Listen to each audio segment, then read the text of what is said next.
यहाँ ले आओ, ये तैयार माल है विक्स के नाम से, विक्स वेपर्स के नाम से कंपनी से। आ जाओ, ले आओ, आगे ले आओ। और ये लड़के हैं, ये भी तैयार माल कर रहे हैं, ये नीचे दिखाएं। ये डब्बी है, ये विक्स के नाम से ही बना रहे हैं। आयोडेक्स दिखाएं, आयोडेक्स दिखाएं, ये आयोडेक्स बना रहे हैं। ये पूरा इनका फैक्ट्री का सिस्टम है। और बच्चों का ग्राई वाटर अलग बना रहे हैं। आज मैं आपको वो दिखा देता हूँ।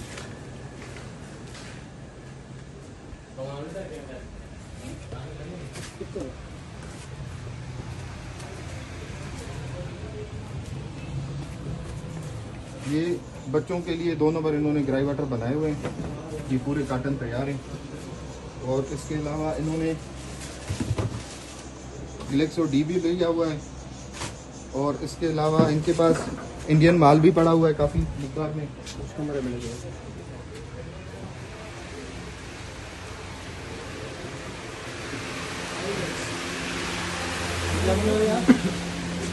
ये बना रहे हैं। ये बच्चों का जो ग्राई वाटर होता है ये वो बना रहे हैं जाली। 2 नंबर ये लोग बैठे हुए हैं, यहीं पे पैकिंग कर रहे हैं, यहीं पे थैली लगा रहे हैं, यहीं पे पका रहे हैं। ये ड्रम इनका रॉ मटेरियल पड़ा हुआ है, ये इनके रेपर्स है। अच्छा, ये मैं SHO खारादर हूँ और यहाँ खारादर के अबू में हो रहा है, हमने इनसे रेट किया है।